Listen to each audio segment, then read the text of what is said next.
कर जाना, पर पत्नी को 8 बातें कभी मत बताना।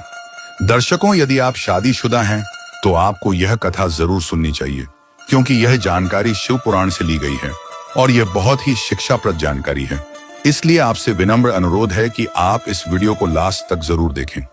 कहानी शुरू करने से पहले कमेंट बॉक्स में लिखें, हर हर महादेव। दर्शकों, कैलाश पर्वत पर बर्फ की परतें चमक रही थी, जैसे स्वयं ब्रह्मांड अपनी श्वास रोककर ध्यान में लीन हो। भगवान शिव शांत मुद्रा में बैठे थे, नेत्र बंद, पर भीतर संपूर्ण सृष्टि की गति चल रही थी। पास बैठी देवी पार्वती ने ध्यान से उनकी ओर देखा। उनके चेहरे पर शांति थी, पर उस शांति में कोई रहस्य भी था। देवी ने धीमे स्वर में कहा, स्वामी, एक बात पूछूं? शिव ने धीरे से नेत्र खोले। पार्वती ने कहा, मैंने देखा है संसार में पति और पत्नी एक दूसरे से सब कुछ साझा करते हैं, परंतु फिर भी उनके बीच दूरी आ जाती है। क्या ऐसा कुछ है जो पति को अपनी पत्नी से कभी नहीं कहना चाहिए? पार्वती ने जिज्ञासु होकर पूछा। शिव मुस्कुराए। देवी, तुम्हारा प्रश्न गूढ़ है। हर सत्य का समय होता है। कुछ सत्य अगर समय से पहले बोले जाएं तो प्रेम अपना स्वरूप खो देता है। आज मैं तुम्हें 8 ऐसी बातें बताता हूं, शिव बोले, जिन्हें यदि कोई पुरुष अपनी पत्नी से कह दे तो उसका तेज, सम्मान और भाग्य तीनों क्षीण हो जाते हैं। पार्वती ने जिज्ञासु होकर कहा, 8 बातें कौन सी बातें हैं वे स्वामी? शिव बोले, देवी, यह रहस्य तभी समझ आएगा जब तुम एक कथा सुनोगी। राजा विक्रम और रानी वैदेही की कथा। प्राचीन आर्यावर्त के विशाल राज्य पर राजा विक्रम का शासन था। वह वीर, न्यायप्रिय और अपनी प्रजा के लिए पिता समान था। उसकी रानी वैदेही रूपवती, बुद्धिमती और अत्यंत धर्मनिष्ठ थी। दोनों का प्रेम इतना गहरा था कि लोग कहते, राजा विक्रम और रानी वैदेही 2 शरीर एक आत्मा हैं। पर हर सुखी जीवन की तरह उनके जीवन में भी एक परीक्षा आने वाली थी। दक्षिण दिशा के एक शक्तिशाली राजा ने विक्रम को युद्ध का न्योता दिया। विक्रम ने गर्व से स्वीकार किया। युद्ध शुरू हुआ, पर शत्रु ने छल से विजय प्राप्त की। विक्रम की सेना पराजित हुई और स्वयं राजा बंदी बना लिया गया। शत्रु राजा ने उसका मुकुट उतार फेंका और कहा, अब लौट जा अपने राज्य में और अपनी रानी से कह देना कि वह वीर अब पराजित हो गया। विक्रम लौटा, पर मौन में उसका मन जल रहा था। उसे शिव के शब्द याद थे, अपमान को अपने भीतर रखो, वही तेरे भीतर की अग्नि बनेगा। पर जब वह महल पहुंचा, रानी ने उसके चेहरे की थकान और आंखों की नमी देख ली। वह दौड़कर बोली, राजन, युद्ध कैसा रहा? आप कुछ छिपा रहे हैं मुझसे। राजा मौन रहा, पर अंततः उसका हृदय पिघल गया। उसने सब कह दिया, मैं हार गया। वैदेही रानी ने आंसू पोंछे, आप वीर हैं, समय बदल जाएगा। राजा ने कुछ नहीं कहा, पर उस दिन से उसने रानी की दृष्टि में एक सूक्ष्म परिवर्तन महसूस किया। अब उसकी आंखों में दया थी, पर पहले वाला तेज नहीं। शिव बोले, देवी, यही कारण है कि पति का अपमान पत्नी के सामने न प्रकट हो।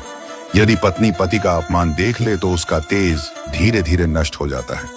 स्त्री का हृदय करुणामय होता है, पर सम्मान करुणा से नहीं, श्रद्धा से पनपता है।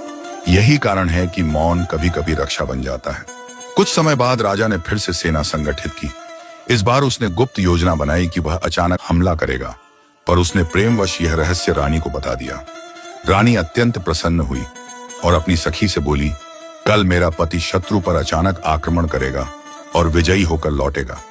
सखी ने यह बात किसी और को बताई और वह समाचार शत्रु के कानों तक पहुंच गया। जब विक्रम की सेना रात में पहुंची, शत्रु पहले से तैयार था। जब विक्रम की सेना पहुंची, शत्रु पहले से तैयार था। युद्ध में राजा का प्रिय मित्र मारा गया और स्वयं विक्रम गंभीर रूप से घायल हुआ। जब वह लौटकर महल पहुंचा, रानी ने उसके चरणों में सिर रख दिया। राजन, मुझसे गलती हो गई। रानी ने कहा। राजा बोला, यह गलती नहीं वैदेही, यह परिणाम है। रहस्य जब मुंह से निकलता है तो भाग्य उससे पहले ही भाग जाता है। उसके शब्दों में पीड़ा भी थी और सत्य भी। कुछ दिनों बाद राजा की मृत्यु हो गई। रानी ने सारा जीवन वन में तपस्या करते हुए बिताया।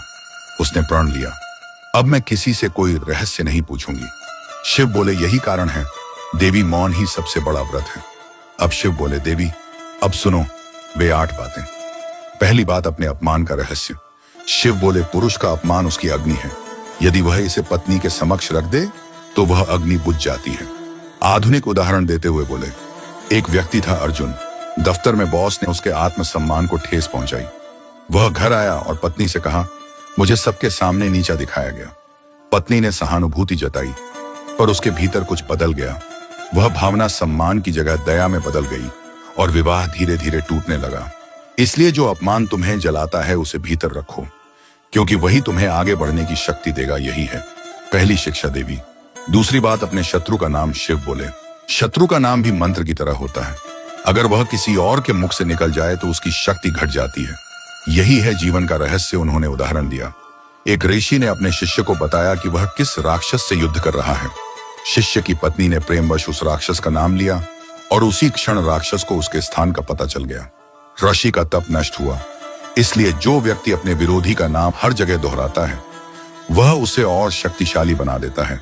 इसलिए शत्रु का नाम मौन में रखो, क्योंकि मौन में ही शक्ति बसती है। तीसरी बात, अपने धन और संग्रह का रहस्य शिव बोले। धन की जानकारी जितनी बांटी जाए उतनी घटती है। उन्होंने कथा सुनाई। एक व्यापारी ने अपनी पत्नी को बताया कि उसने गुप्त रूप से कितना धन रखा है। पत्नी ने गर्व में अपनी सखी से कहा, हमारे पास इतना धन है कि 7 पीढ़ियां जी लें। सखी के पति ने यह सुना और उसी रात चोरी कर ली गई। धन गया और पति पत्नी का विश्वास भी। इसलिए जो तुम्हारा संग्रह है उसे मौन में रखो। धन की रक्षा ताले से नहीं, विवेक से होती है। शिव बोले, यह तीसरी शिक्षा है। देवी मौन धन का सबसे बड़ा रक्षक है। चौथी बात, अपने गुरु मंत्र या साधना का रहस्य। शिव बोले, देवी तप जप और गुरु इनका नाम तभी फल देता है जब वह हृदय में रहे। बोले जाने पर उसकी ऊर्जा बिखर जाती है। उन्होंने उदाहरण दिया। एक साधक ने अपनी पत्नी को बताया कि वह कौन सा मंत्र करता है। पत्नी ने उत्साह में उस मंत्र का उच्चारण किया। परिणाम यह हुआ कि उसकी साधना व्यर्थ हो गई, क्योंकि मंत्र साधक के श्वास से जुड़ा होता है। पांचवी बात, अपने पुराने प्रेम या कमजोरी का रहस्य। पार्वती ने पूछा, पर स्वामी सत्य तो धर्म है, क्या उसे छिपाना अधर्म नहीं? शिव बोले, सत्य वही जो हानि न दे। जो सत्य संबंध तोड़ दे वह विष है। शिव ने उदाहरण दिया। एक व्यक्ति ने विवाह के बाद पत्नी को बताया कि वह पहले किसी और से प्रेम करता था। पत्नी ने क्षमा तो की, पर विश्वास सदा के लिए टूट गया। स्त्री क्षमा कर सकती है पर भूल नहीं सकती, और जो बात याद रहती है वह हर झगड़े में उठती है। इसलिए जो बीत गया उसे भूत की तरह दफना दो। हर सत्य का स्थान वर्तमान में नहीं होता। छठी बात, अपनी नीति या योजना का रहस्य। शिव बोले, कभी भी अपने अगले कदम की जानकारी पहले मत दो। राजा विक्रम का यही दूसरा दोष था। रहस्य समय से पहले खुला और मृत्यु बन गया। जो बीज है उसे अंकुर बनने दो। पहले बोला गया, बीज कभी फल नहीं देता। यही है छठी शिक्षा। देवी योजना तब तक सुरक्षित है जब तक वह केवल तुम्हारे हृदय में है। सातवीं बात, अपनी डर और दुर्बलता का रहस्य। शिव बोले, देवी पत्नी पति की ढाल होती है, लेकिन यदि वह देख ले कि उसका पति भयभीत है तो उसका विश्वास डगमगा जाता है। एक गृहस्थ था जो हर समय भविष्य की चिंता करता था। उसने अपनी पत्नी से कहा, मुझे लगता है मैं असफल हो जाऊंगा। पत्नी हर निर्णय में वही भय दोहराने लगी, और जहां डर आता है वहां सुख नहीं टिकता।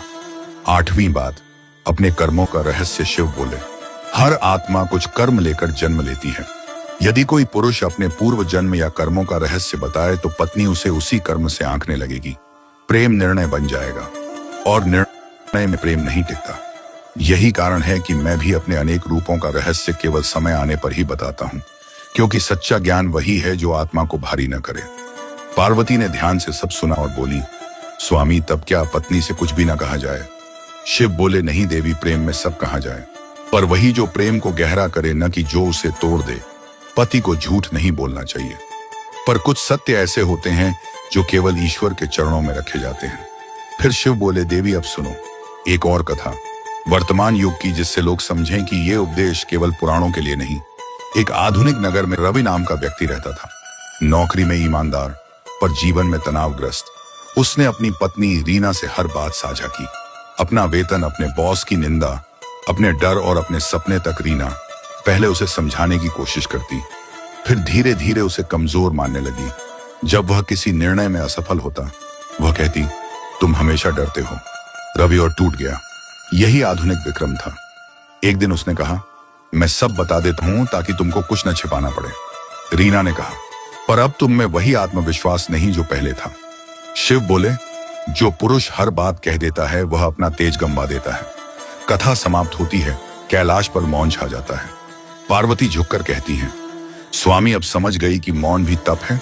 जो सब कह देता है वह अपने भीतर की शक्ति खो देता है। शिव मुस्कुराते हैं, देवी यही संतुलन जीवन का रहस्य है। प्रेम में सत्य, पर सत्य में संयम।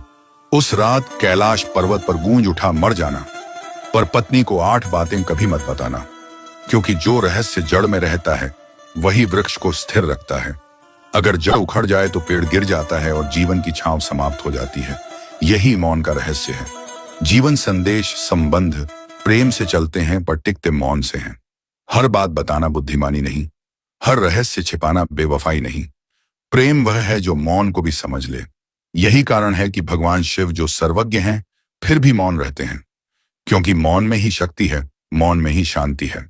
दर्शकों, अगर यह कथा पसंद आई हो तो कमेंट बॉक्स में जरूर लिखें। हर हर महादेव।